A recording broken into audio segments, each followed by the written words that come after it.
सबसे पहले ऐसी तस्वीरें जिनका जिक्र सरेरा है। ये तस्वीरें सुर्खियों में भी है और सोशल मीडिया पर भी है। इनसे आपका बाखबर होना बेहद जरूरी है क्योंकि चौराहे पर इन्हीं की चर्चा है। चर्चा पाव भाजी बेचने वाले उम्मीदवार की भी है।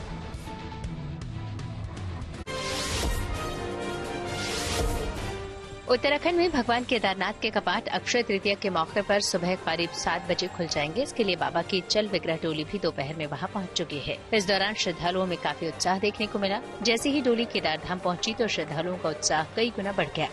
भगवान केदारनाथ की ये डोली अपने शीतकालीन निवास उखीमठ के ओंकारेश्वर मंदिर से 6 मई को रवाना हुई थी। अब शुक्रवार से आधिकारिक तौर पर चारधाम यात्रा की भी शुरुआत हो जाएगी। इस यात्रा से पहले केदारनाथ मंदिर को फूलों से सजा दिया गया है। बाबा की डोली के साथ ही चल रहे हैं। बाबा की डोली के साथ उखीमठ से चल रहे हैं। आप कहाँ से हैं? हम बिहार से हैं, बिहार मोतिहारी से। कैसा लग रहा है? बहुत अच्छा लग रहा है। पहली बार आ रहे हैं? नहीं, ये मेरी सेकंड टाइम है। तो बहुत अच्छी यात्रा है और सभी लोग बहुत हर्षोल्लास के साथ इसको मनाते हुए आगे चल रहे हैं। देखिए सब यहाँ पर युवा है, एक जयकारा तो बाबा का लगाएंगे सब लोग।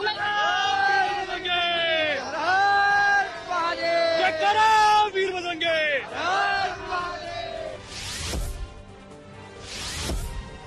उत्तराखंड के उत्तरकाशी में गंगा जी की उत्सव डोली ने अपने मायके मुखबा से गंगोत्री के लिए प्रस्थान किया। भैरव घाटी पहुंचने के बाद अब सुबह ये डोली गंगोत्री धाम पहुंचेगी, जहां दोपहर 12:25 पर विधि विधान के साथ गंगोत्री धाम के कपाट श्रद्धालुओं के लिए खोल दिए जाएंगे। वहीं मां यमुनोत्री के कपाट भी इसी दिन सुबह 10:29 पर खुलेंगे। दिल्ली में डेनमार्क के राजदूत फ्रेडी स्वेन ने एक और वीडियो सोशल मीडिया पर शेयर किया जिसमें उन्होंने एनडीएमसी के सफाई कर्मचारियों का शुक्रिया अदा किया। इस बातचीत के दौरान वहां राजदूत के साथ सफाई कर्मचारी भी मौजूद रहे। एक दिन पहले राजदूत ने एक वीडियो शेयर कर दूतावास के पास फैली गंदगी को दिखाया था। साथ ही दावा किया कि कई बार शिकायत करने के बावजूद इसको लेकर कोई कदम नहीं उठाया गया। इस पोस्ट में उपराज्यपाल और मुख्यमंत्री दफ्तर को भी टैग किया गया था। हालांकि इस वीडियो के सामने आने के बाद कुछ ही घंटों में एनडीएमसी हरकत में आए और उसने वहाँ सफाई कर्मचारी भेजकर गंदगी हटवा दी थी। For all the great people from NDMC, I'd like to thank all of you personally, Health Department, Civil Works and whatever, and also the Lieutenant Governor who took action. Maharashtra के अकोला में पुलिस ने कुछ नाबालिग स्कूली छात्रों को पकड़ा। इन पर इलाके में महंगी गाड़ियां चोरी करने का आरोप लगा ताकि वो सोशल मीडिया पर अपनी शान और शौकत दिखा सकें। पुलिस ने इनके पास से चोरी की कुछ गाड़ियां, बाइक और कई महंगी चीजें भी बरामद की। इनमें 4 नाबालिग थे जिन्हें बाल सुधार गृह भेज दिया गया, जबकि एक आरोपी को गिरफ्तार कर लिया गया। पुलिस ने इनकी तलाश गाड़ी में लगे GPS ट्रैकर से की। लोकसभा चुनाव के बीच हरियाणा के गुरुग्राम में एक पाव भाजी बेचने वाला शख्स भी सुर्खियों में आ गया। दरअसल यहां से कुल 26 प्रत्याशियों ने अपना नामांकन पत्र दाखिल किया है। इनमें पाव भाजी बेचने वाले कुशेश्वर भगत का नाम भी शामिल है। उनका कहना है कि उनकी जीत का अंतर लाखों में रहेगा। कुशेश्वर पहले भी कई चुनाव लड़ चुके हैं, लेकिन उन्हें तब भी हार का ही सामना करना पड़ा। अब निर्दलीय प्रत्याशी कुशेश्वर भगत के ऊपर पब्लिक का ध्यान है। अंदर ही अंदर हो सकता है इन तीनों को टक्कर दे सकता है बड़े बड़े को। चंडीगढ़ में अकाली दल के लोकसभा प्रत्याशी रहे हरदीप सिंह बुटरेला आम आदमी पार्टी में शामिल हो गए। उन्हें सीएम भगवंत मान ने पार्टी में शामिल करवाया। इस मौके पर बुटरेला ने कहा कि वो सीएम मान के कामों से प्रभावित होकर पार्टी में शामिल हुए। खबरों के एक्सप्रेसवे से आगे रुक करते हैं सियासी ढाबे का, जहां आज की सबसे दिलचस्प खबर मौजूद है। लोकसभा चुनाव में संग्राम में अब जनसंख्या को लेकर वार पलटवार शुरू हो गया है। दरअसल प्रधानमंत्री को सलाह देने वाली आर्थिक सलाह परिषद की एक स्टडी में सामने आया है कि देश में मुसलमानों की हिस्सेदारी करीब 40% बढ़ी है, जबकि हिंदुओं की हिस्सेदारी करीब 8% घट गई है। इस स्टडी के सामने आने के बाद सियासी पारा और गर्म हो गया है। बीजेपी का आरोप है कि विपक्ष की तुष्टीकरण की राजनीति के चलते देश में ये हालात बने हैं। वहीं विपक्ष ने इस रिपोर्ट पर ही सवाल उठा दिया।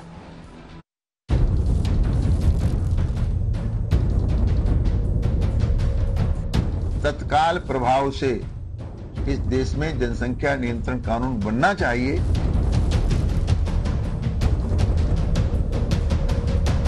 मुस्लिम समाज की बढ़ती हुई संख्या उनमें आक्रामकता निर्माण कर रही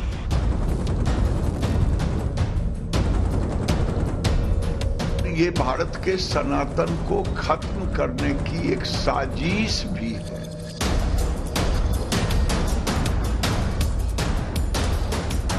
ये केवल देश की जनता को भ्रम में डालना और लोगों में नफरत फैलाने की बात ये लोग करते हैं।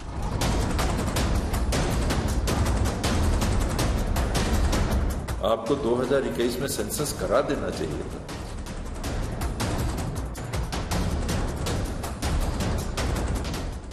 रोहिंग्या, बांग्लादेशी घुसपैठी, इसको वोट बैंक कांग्रेसियों ने बनाया। बढ़ती आबादी के फायदे भी हैं और नुकसान भी। बढ़ती आबादी मतलब ज्यादा कामगार भी हैं और ज्यादा जरूरतें भी,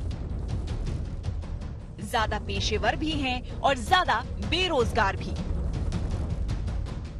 हमारा देश इसी मुश्किल के बीच झूल रहा है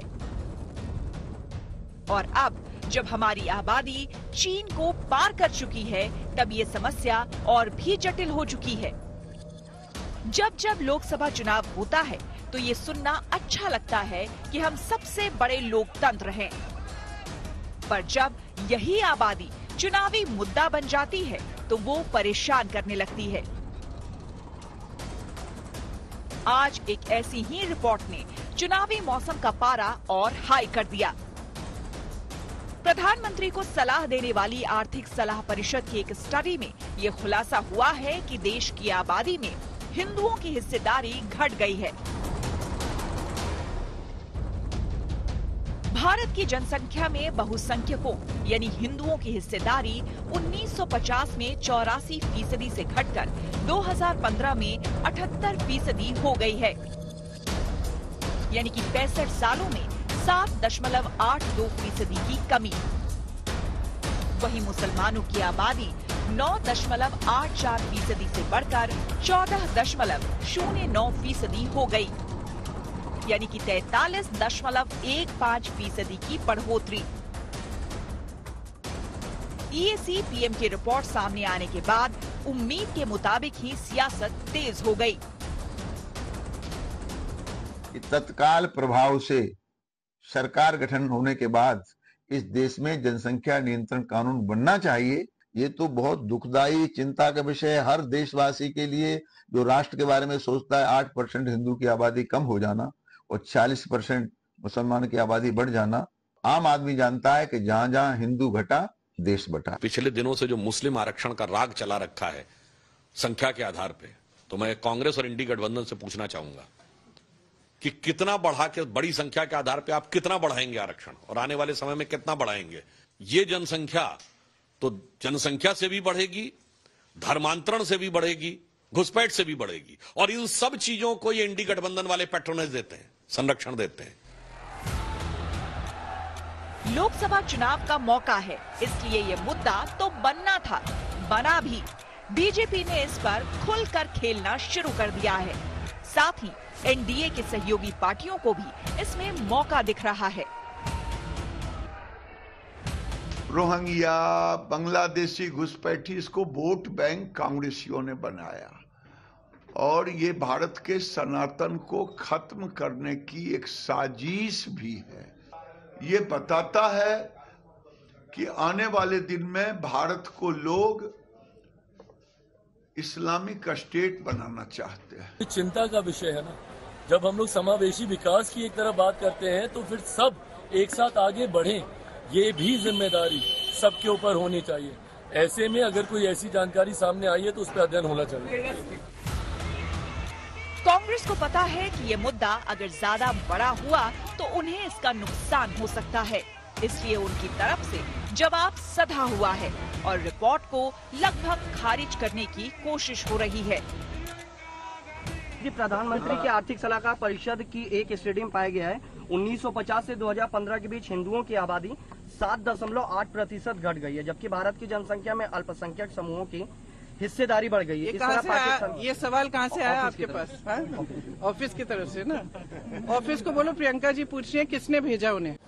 ये आखिरी प्रयास मुझे लगता है कि कर रहा है कि चुनाव में किसी तरह से मतदाता को प्रभावित किया जाए।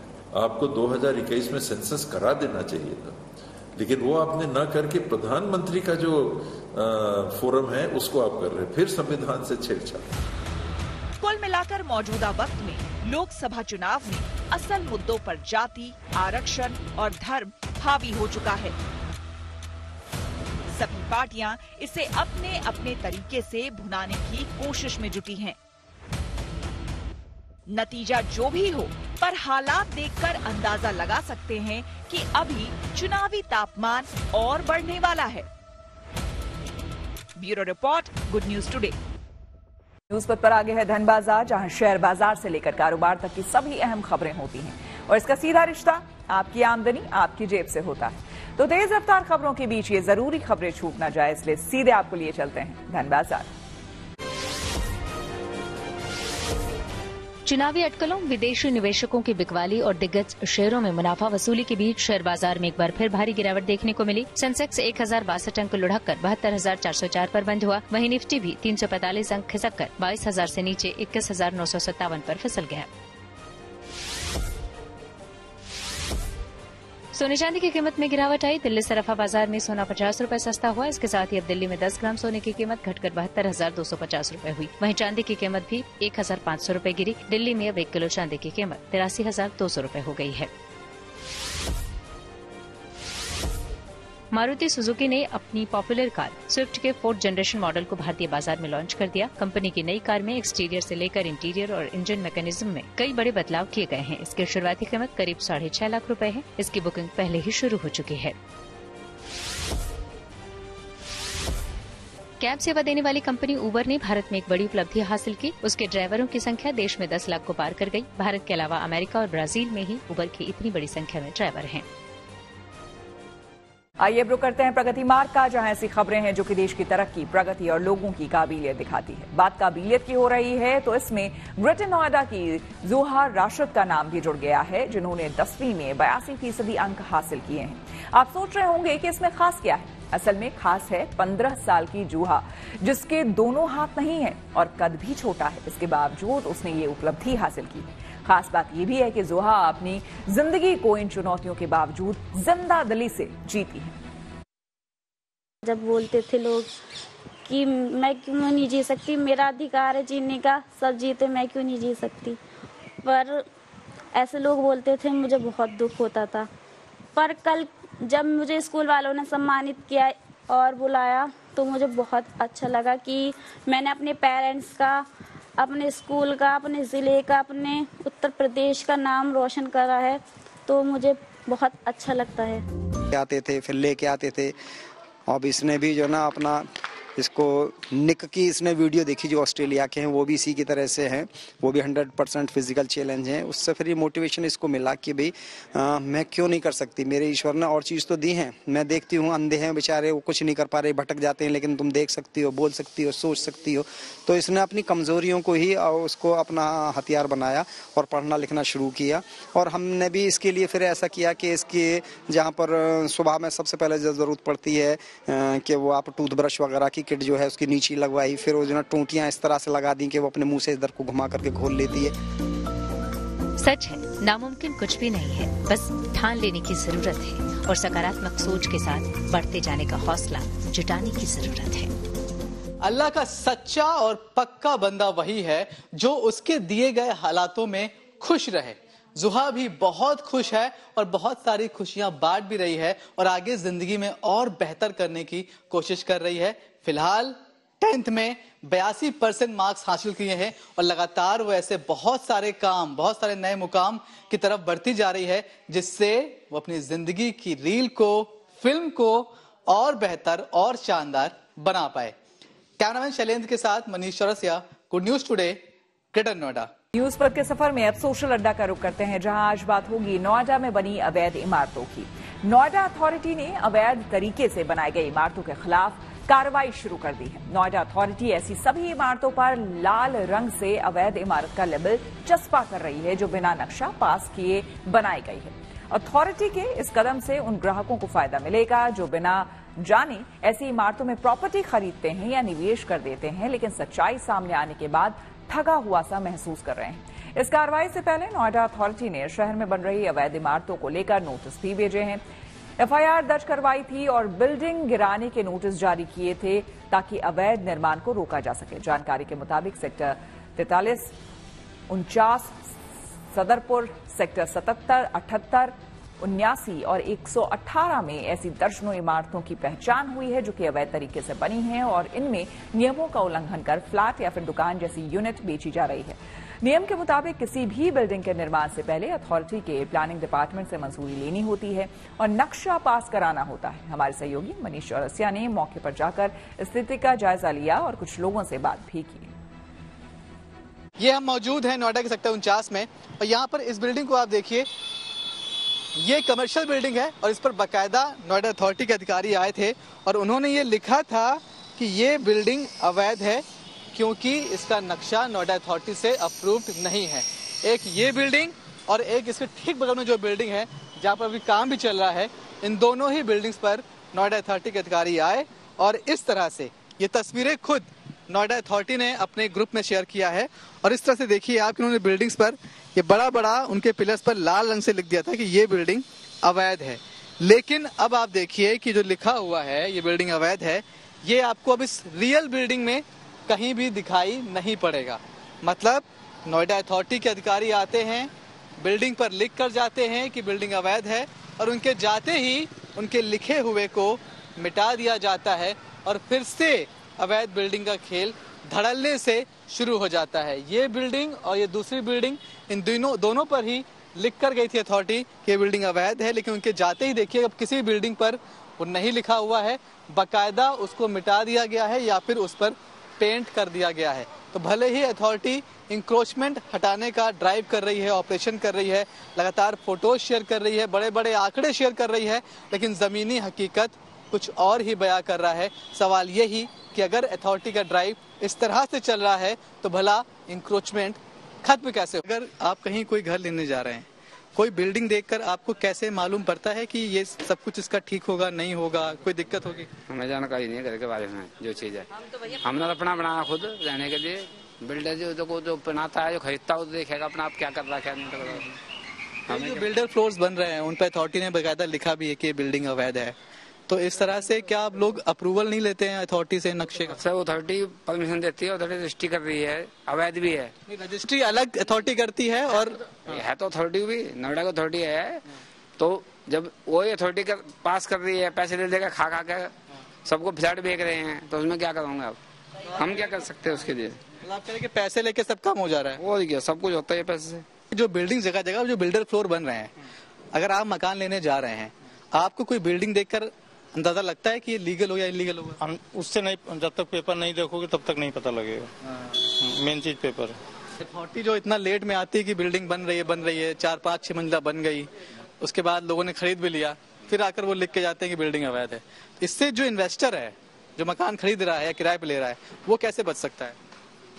उससे बचने के लिए भैया जो यहाँ की गवर्नमेंट को सोचना पड़ेगा, वही सब कुछ करेगी और क्या करेंगे। न्यूज पर आगे पब्लिक होर्डिंग पर लिव इन रिलेशनशिप से जुड़ी एक जरूरी खबर। छत्तीसगढ़ हाईकोर्ट ने लिव इन रिलेशनशिप को लेकर एक अहम फैसला दिया है। छत्तीसगढ़ हाईकोर्ट ने कहा है कि लिव इन रिलेशनशिप भारतीय संस्कृति के लिए कलंक है। हाईकोर्ट ने अपनी टिप्पणी में कहा है कि ये पश्चिमी देशों से लाई गई सोच है जो कि भारतीय रीति रिवाजों के विपरीत है। हाईकोर्ट ने ये सख्त टिप्पणी दंतेवाड़ा में लिव इन रिलेशनशिप से जुड़े एक मामले में की। दरअसल लिव इन रिलेशनशिप से पैदा हुए बच्चे की कस्टडी को लेकर पिता ने हाईकोर्ट में याचिका दायर की थी, लेकिन मामले में सुनवाई के बाद हाईकोर्ट ने पिता की याचिका खारिज कर दी। इस दौरान कोर्ट ने सख्त टिप्पणी करते हुए कहा है कि समाज के कुछ हिस्सों में लिव इन रिलेशनशिप भारतीय संस्कृति में कलंक के रूप में जारी है। हाईकोर्ट ने कहा कि एक विवाहित व्यक्ति के लिए लिव इन रिलेशनशिप से बाहर आना बहुत आसान है, लेकिन लिव इन रिलेशनशिप से बचे व्यक्ति की वेदना और उस रिश्ते से जन्मी संतानों के संबंधों में अदालत अपनी आंखें बंद नहीं कर सकती है। कोर्ट ने सख्त लहजे में लिव इन रिश्ते को भारतीय मान्यताओं के खिलाफ बताया है। एक और भारतीय शतरंज खिलाड़ी का शानदार प्रदर्शन। खेल जगत से जुड़ी ऐसी ही और खबरों को जानने के लिए आइए चलें खेल चक्कर। लखनऊ सुपर जायंट्स के मालिक संजीव गोयनका से बातचीत का वीडियो वायरल होने के बीच कप्तान केएल राहुल को लेकर एक और खबर आई। कहा जा रहा है कि 2025 में होने वाली आईपीएल मेगा ऑक्शन से पहले ही फ्रेंचाइजी केएल राहुल को रिलीज कर सकती है। वैसे मौजूदा सीजन में राहुल के कप्तानी छोड़ने की संभावना कम है। इससे पहले अटकलें लग रही थी कि राहुल अपनी टीम के बाकी बचे 2 मैचों से पहले ही टीम की कप्तानी छोड़ सकते हैं। एक और भारतीय शतरंज खिलाड़ी ने दिग्गज खिलाड़ी को टक्कर देते हुए सुर्खियां बटोरी। दरअसल Superbet rapid and blitz शतरंज टूर्नामेंट में भारत के अर्जुन एरिगैसी पहले मुकाबले में नॉर्वे के मैग्नस कार्लसन को ड्रॉ पर रोकने में सफल रहे। कार्लसन दुनिया के नंबर 1 खिलाड़ी हैं, जबकि अर्जुन विश्व के 7वें नंबर के खिलाड़ी हैं। भारतीय महिला और पुरुष 4x400 मीटर रिले टीमें बाहामास से स्वदेश लौट आई। दरअसल पिछले दिनों इन टीमों ने पेरिस ओलंपिक के लिए क्वालिफाई कर लिया था। दोनों टीमें अपनी अपनी हीट में दूसरे स्थानों पर रही थीं। अब भारत लौटने पर इन खिलाड़ियों ने अपने प्रदर्शन पर खुशी जताई और ओलंपिक में भी अच्छा प्रदर्शन करने की बात कही। क्वालिफाई करके अच्छा लगा, सो मैं थैंक यू करना चाहती हूँ साई और हमारे athletic federation of India, government का। सो अभी हम आने वाले ओलंपिक में अच्छा करेंगे। भारतीय महिला टीम ने मेजबान बांग्लादेश को आखिरी T20 में भी हरा दिया। उसने 5वें मैच में 21 रनों से जीत हासिल की। इस तरह भारत ने सीरीज में 5-0 से क्लीन स्वीप किया। Football club real Madrid champions league के फाइनल में पहुंच गया। उसने सेमीफाइनल के दूसरे लेग में बायर्न म्यूनिख को 2-1 से हराया। अब फाइनल में उसका मुकाबला 1 जून को डॉर्टमंड से होगा। इसी के साथ न्यूज पथ में मेरे यानी कि श्वेता झा के साथ फिलहाल इतना ही। देश दुनिया की तमाम पॉजिटिव खबरों के लिए आप देखते रहिए गुड न्यूज टुडे।